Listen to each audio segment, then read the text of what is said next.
that's right. I'm talking to you. Come over here for a second. I got a secret for you. Closer, closer, closer. Somebody's been keeping a big secret from you, and I don't think you're gonna like who it is.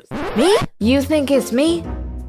No, family, it's not me. It's Disney, okay? Disney! They've been keeping secrets, and I don't like it. And today, we're here to expose them. I'm about to tell you some pretty big secrets, but I need to make sure that I can trust you with it. So before I tell you, I need you all to comment down below, it's safe, to let me know that my secret is safe with you. And only then will I tell you. But before we start today's video, I need you all to smash that like button as hard as you can and only smash like if you want me to keep telling you other secrets too. Cause believe me, I got many. This video is a part 3 to 2 other Disney secrets videos that I've done. So if you haven't seen those, go check those out. But first, watch this video until the end. I'll know who watched the whole thing and who didn't. Just saying. Sleeping Beauty. Sleeping This story Beauty. was already weird to start with. A young woman falls asleep until she is saved by the kiss of a prince. Oh, honey, what you didn't know is that she didn't actually need any saving at all. My girl was just trying to take a nap and got bothered by this dude trying to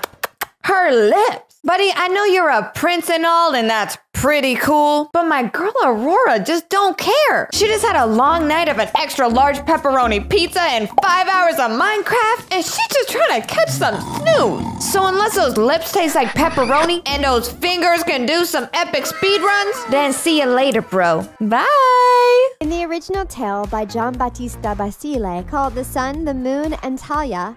Okay, why are we skipping over that freakishly creepy picture? Like, what the heck is that, dude? I know these stories are supposed to be creepy and all, but you gotta give me chills throughout my whole body, too? Ugh. This time there are no fairies, but men who foretell that the princess will be put in great danger by a splinter of flax. The king tried to protect her, but on her 16th birthday, she saw an old woman spinning on a spindle. Is that an old woman or a loaf of rising bread in the oven? Cause I'm sorry, I can't really tell the difference. When she tried to stretch the flax, it went under her nail and she passed away. When her father found out about this, he left the body of his daughter in his home and left this place forever. After some time, another king came to their home, and his falcon flew into the window of his palace. He entered the place and found a beautiful girl who couldn't wake up. This is when things get really inappropriate. Oh wait, I'm sorry, this is where they get inappropriate? Like somebody oofing from a cut under their nail and their dad completely abandoning them wasn't already inappropriate enough. My poor girl just wanted a cute little manicure on her fingies, but instead she left with a man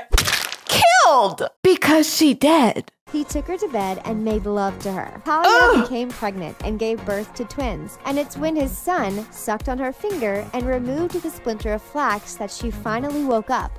Okay. I'm calling cap on this whole story. They're trying to say that a girl who oofed got pregnant with 2 kids and then gave birth? Nah. I don't think so. You're telling me I can't even get my Tamagotchi pregnant, but this girl's out here having 2 flipping babies after she...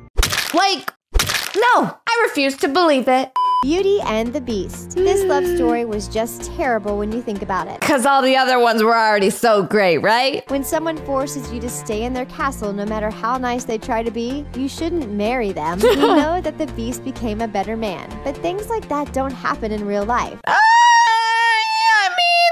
Maybe not exactly the same, but I'd say pretty similar. I like how they had to state that what the Beast was doing to Princess Belle was wrong. Now, children, you know that if somebody locks you inside of a castle, even a very nice castle, and forces you to be with them, even if being with them is in that really nice castle, that you shouldn't marry them, even if it's in a really freaking beautiful castle. But seriously, it's a nice castle. Marry for money and not love.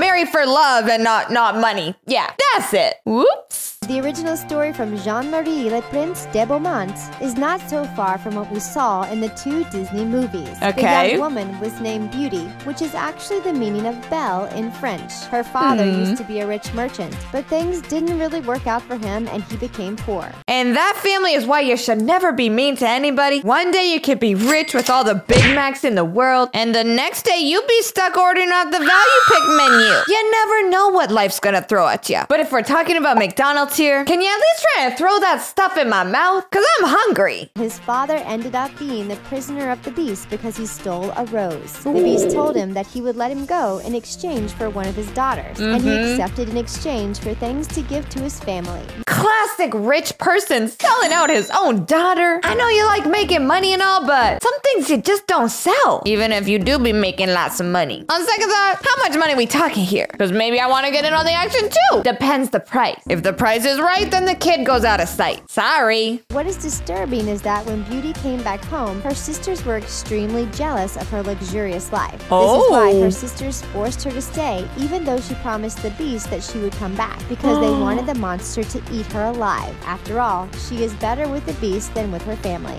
Better with the beast if he's gonna eat her alive? I know I was joking about food before, but I don't think no hamburger or human burger is tasty enough to worth oofing someone for. This is getting really weird, but still really interesting.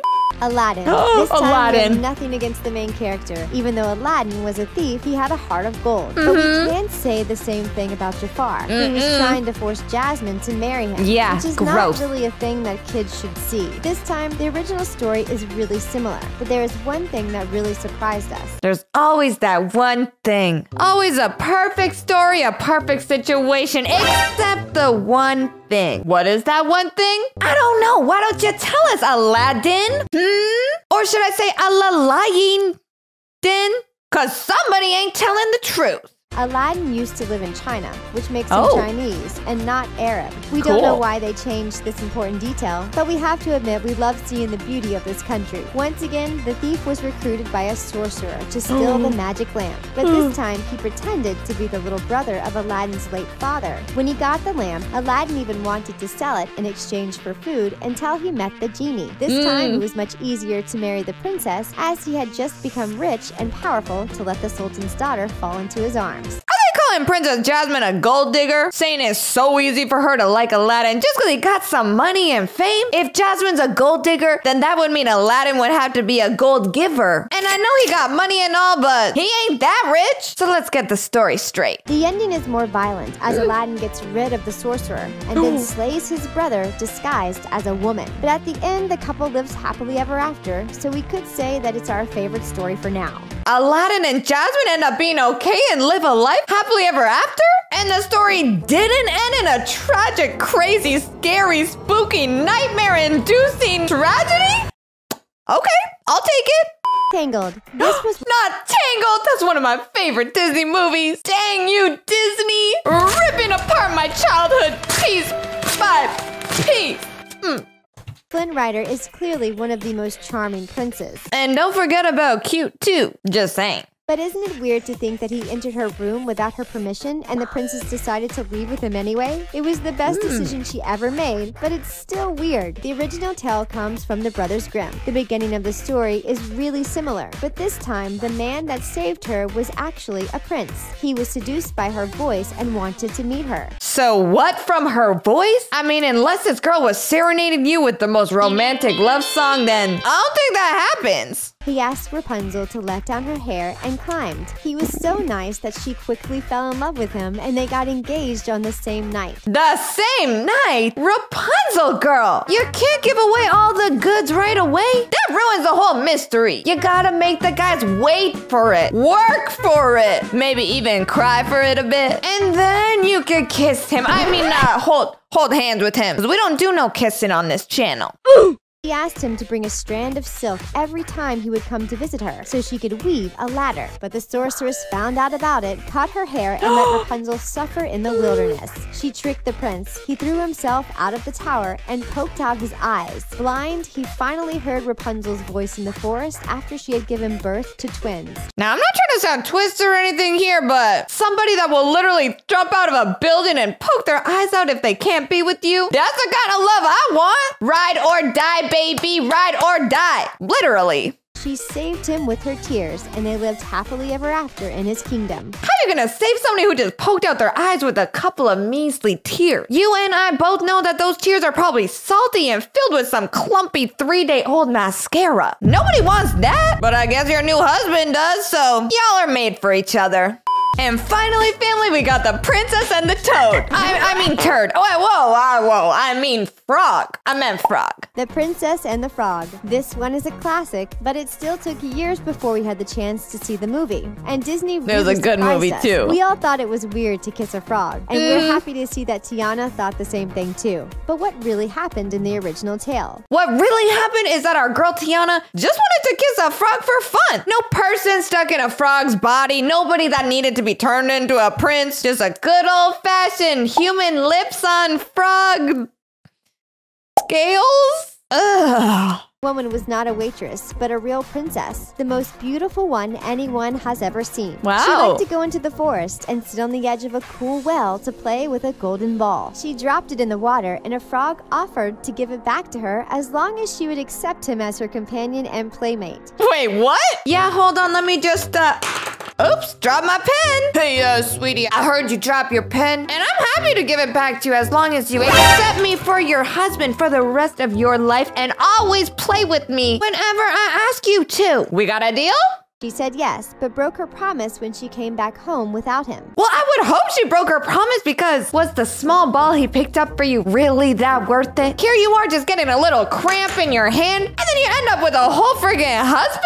Dang, bro. These boys really be shooting their shot. But broke her promise when she came back home without him. The next day, the frog was at her door. She had to spend some time with him, even if she was disgusted by the little creature. Oh, the no. princess became angry and threw him against the wall. This was when the frog turned into a beautiful prince who was now her companion. Surprisingly, he forgave her, and they came back to his kingdom together. So the girl was actually really mean in the original tale, and Wait, there was what? no kiss. So we absolutely don't understand where it comes from. So the Disney version, she kisses the frog and then he becomes a prince. But the original version is she smacks that frog like you be smacking a fly with your math textbook, and then he turns into a human out of anger just to come back and spite her? Oh man, I can't keep up with all of this. That sounds toxic, but also has me wondering if he could turn into a human at any point he wants, then why the heck was he a frog for so long? That's pretty weird. Maybe his game with the ladies is better in reptile version than it is a human version. I guess we'll never know. But anyways, family, that is all of the Disney secrets that I have for you today. If you liked today's video, don't forget to smash that like button. And if you want to join our amazing family,